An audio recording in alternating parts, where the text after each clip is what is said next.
आज हम लेकर आए हैं आपके सामने हिंदी का प्रैक्टिस नंबर 3। तो हमारा पहला क्वेश्चन है, छात्र का बहुवचन बनाने के लिए इसमें क्या जोड़ा जाए। तो हमारा इसमें 4 ऑप्शन दिए हुए हैं। पहला ऑप्शन है मंडल, दूसरा ऑप्शन है जन, तीसरा वर्ग, चौथा है वृंद। तो छात्र वर्ग, ये वाला ऑप्शन हमारा सही होगा। ऑप्शन नंबर 3 वर्ग, छात्र वर्ग। नेक्स्ट हम चलते हैं, तथेव का संधि विच्छेद क्या होगा। देखिए तथेव में क्या बनना है, आय बनना है हमारा। तो इसको हम किस तरीके से तोड़ेंगे, तथा धन एव, यानी कि कौन कौन से अक्षर बने हमारे, तथा आ प्लस ए। तो आ प्लस ए बन के हमारा क्या बनता है, आय। तो क्या होता है, दीर्घ गुणों में वृद्धि। तो हमारी ये कौन सी हुई, वृद्धि संधि। वृद्धि संधि में ए अय और आओ बनता है। नेक्स्ट हम चलते हैं, कारमुक का पर्यायवाची क्या होगा। देखिए कारमुक का पर्यायवाची, इसमें ऑप्शन दिए हुए हैं हमारे, बाण, दूसरा है धनुष, तीसरा पक्षी, चौथा है सैनिक। तो हमारा कारमुक का इसमें होगा सेकंड नंबर जो ऑप्शन है, धनुष। नेक्स्ट हम चलते हैं, मिनिशी का पर्यायवाची क्या होगा। देखिए मिनिशी का पर्यायवाची प्राग, दूसरा ऑप्शन है विभूति, तीसरा है त्रिदेव देश, चौथा है देवता। तो हमारा इसमें पहला ऑप्शन सही होगा, प्राग। नेक्स्ट हम चलते हैं, आग लगने पर कुआं खोदना लोकोक्ति का अर्थ है।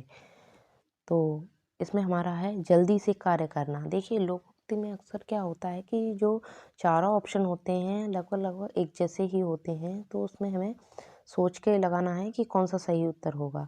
तो पहला है जल्दी से कार्य करना, दूसरा है संकट के समय बचाव के लिए सोचना, तीसरा है मुसीबत आने से घबरा जाना, चौथा है कुआं खोदने पर पुण्य कार्य करना। तो हमारा इसमें होगा सेकंड जो ऑप्शन है वो सही होगा, संकट के समय बचाव के लिए सोचना। देखिए जो लोकोक्ति और मुहावरे होते हैं उनको हम प्रैक्टिस से ही याद कर सकते हैं और उनका सही आंसर लगा सकते हैं। क्योंकि देखिए मुसीबत आने से घबरा जाना, आपको ये भी लगेगा कि ये ऑप्शन सही होगा और हो सकता है ये वाला भी लगे, जल्दी से कार्य करना। इसलिए जितनी आप इसकी प्रैक्टिस करेंगे उतना ही अच्छा आप इसके आंसर दे सकेंगे। नेक्स्ट हम चलते हैं, उसने तो मेरी आंखें खोल दी, आंखें खोल दी, ये वाला जो ऑप्शन है आपका रेखांकित मुहावरे का अर्थ होगा।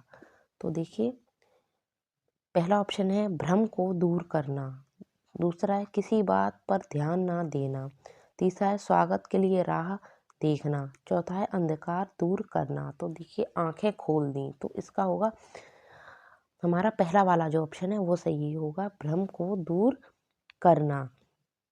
किसी बात पर ध्यान न देना ये नहीं होगा, स्वागत के लिए राह देखना, कुछ लोग ये भी लगा के आएंगे लेकिन नहीं, हमारा पहला ही ऑप्शन इसका सही होगा, भ्रम को दूर करना। नेक्स्ट हम चलते हैं, ध्वंस का विलोम क्या होगा। देखिए ध्वंस का विलोम क्या होगा, पहला ऑप्शन है नवीन, दूसरा है कठिन, तीसरा है निर्माण, चौथा है प्रलय। तो ध्वंस का मतलब ही विनाश होता है, तो प्रलय तो नहीं होगा, विलोम यानी कि उल्टा, यानी कि निर्माण, ध्वंस करना यानी कि बर्बाद कर देना उस चीज़ को। तो इसका तीसरा ऑप्शन जो होगा वो सही होगा, निर्माण करना। ध्वंस का विलोम क्या होगा, निर्माण। नेक्स्ट हम चलते हैं, जंगम का विलोम क्या होगा। जंगम का विलोम क्या होगा, तो जंगम का विलोम अस्थाई नहीं होगा, आक्रोध भी नहीं होगा, स्थावर, और चौथा ऑप्शन है अचर। ये आपका जो है चौथा अचर। तो आपका तीसरा वाला जो ऑप्शन है वो सही होगा, स्थावर। जंगम का होता है स्थावर। नेक्स्ट हम चलते हैं, एक वस्तु लेकर दूसरी वस्तु देना। एक वस्तु जैसे कि हमने कोई ली और उसके बदले कोई दूसरी वस्तु दी, तो उसका पहला ऑप्शन है वितरण। वितरण नहीं होगा, वितरण तो हम कोई चीज़ देते हैं तब आता है प्रतिदान। प्रतिदान भी नहीं होगा, विक्रय। विक्रय तो किसी चीज़ को बेचना होता है। इसका दूसरा ऑप्शन जो है विनिमय, ये सही होगा। एक वस्तु से दूसरी वस्तु को बदलने के लिए हम विनिमय का उपयोग करते हैं, तो इसका सही आंसर होगा विनिमय। नेक्स्ट हम चलते हैं, नीति ज्ञान रखने वाला। देखिए इसमें भी आप देखिए चारों जो हमारे ऑप्शन दिए हुए हैं वो एक जैसे लग रहे हैं। जैसे कि पहला ऑप्शन है नीतिवान, दूसरा है नीति निपुण, तीसरा है नीति दक्ष, चौथा है नीतिज्ञ।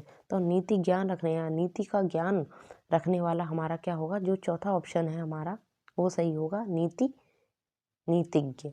नेक्स्ट हम चलते हैं, जिससे तुम अपनी पुत्री का विवाह करने जा रहे हो वह तो ढोल में पोल है। वह तो ढोल में पोल होना, ये जो आपका है इसका क्या अर्थ होगा, ढोल में पोल। तो पहला ऑप्शन है गरीब होना, ये तो नहीं होगा। समाज में बदनाम होना, ये भी नहीं होगा। बाहर अच्छा और भीतर दोषपूर्ण, ये होगा इसका आंसर। झूठ बोलने वाला भी नहीं होगा। देखिए ढोल में पोल यानी कि बाहर से तो सब अच्छा है और अंदर से उसमें कुछ भी नहीं है। तो जो हमारा तीसरा ऑप्शन है वही सही होगा, बाहर अच्छा और भीतर दोषपूर्ण। नेक्स्ट हम चलते हैं, झाड़ भाड़ झोंकने मुहावरे का सही अर्थ होगा। देखिए भाड़ झोंकना, इसका सही अर्थ क्या होगा, काम बिगाड़ना, ये नहीं होगा। मामूली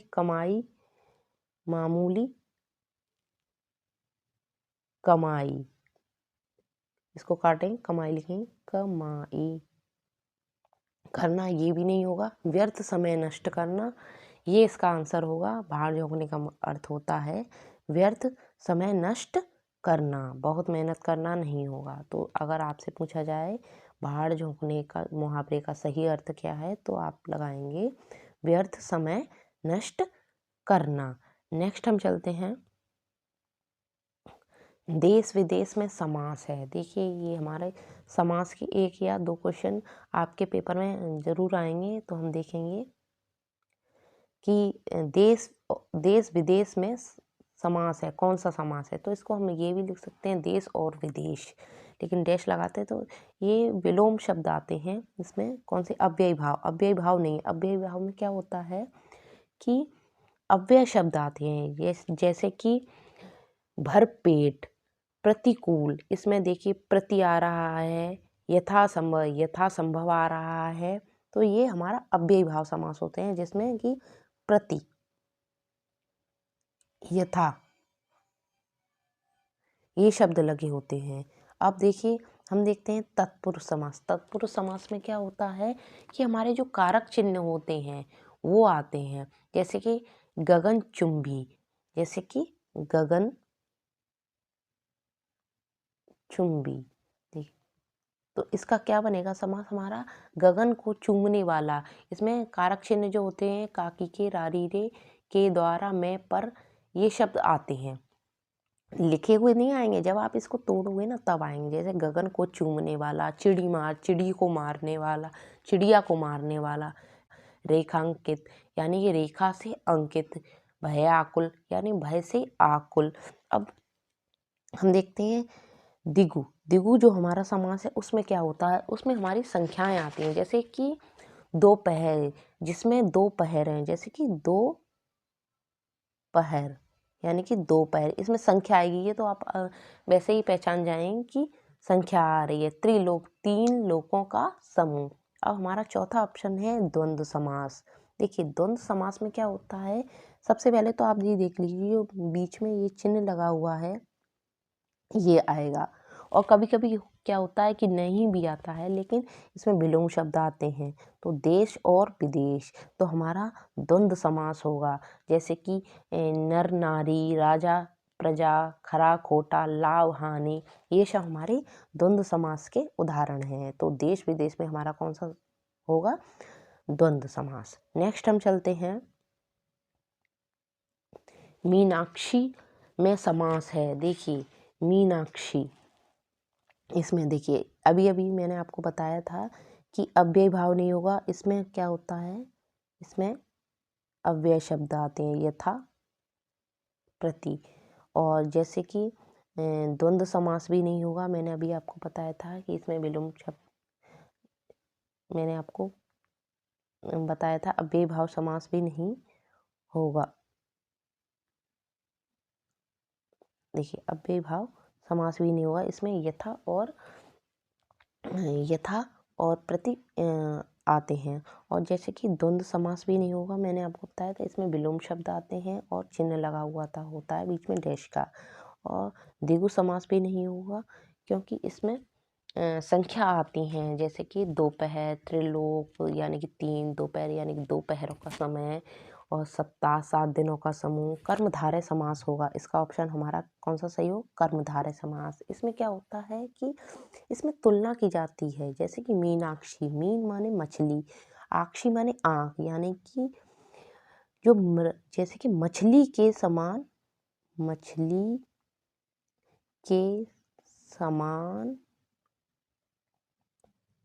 समान नयन।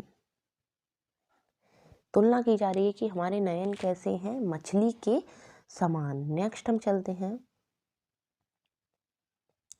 रथ चालक में कौन सा समास है। देखिए इसमें भी हम देखेंगे कि हमारा रथ चालक में कौन सा समास है। अव्ययी भाव तो है नहीं है, यथा, प्रथा, प्रति ये सब आते हैं। द्वंद्व समास भी नहीं है क्योंकि अभी मैंने बताया था, इसमें विलोम शब्द आते हैं, चिन्ह भी लगा होता है। बहुब्रीहि समास भी नहीं है। बहुब्रीहि समास में क्या होता है कि इसमें एक नया शब्द निकल कर आता है, जैसे कि दशानन, 10 हैं जिसके आनन, यानी कि रावण। 10 और आनन यानी कि 10 हैं जिसके आनन, यानी कि सर इसके किसके हैं, रावण के। त्रिभुवन यानी कि शंकर, तीनों लोकों का स्वामी। त्रिभुवन किसको कहा जाता है, तीनों लोकों का स्वामी। लंबोदर, लंबोदर यानी कि लंबोदर किसको कहा जाता है, गणेश को। यानी कि इन शब्दों से नहीं निकलता, इन शब्दों का कोई और ही अर्थ होता है, जैसे कि लंबोदर है, चक्रपाणी है, विष्णु है, नीलकंठ है, नीलकंठ शंकर को कहा जाता है। इसी तरीके से अब हमारा बचता है तत्पुरुष समास। देखिए तत्पुरुष समास होगा, रथ चालक, रथ को चलाने वाला। मैंने आपको अभी बताए थे कि इसमें कारक चिन्ह आते हैं, तो तत्पुरुष समास हमारा इसका सही आंसर होगा, रथ को चलाने वाला,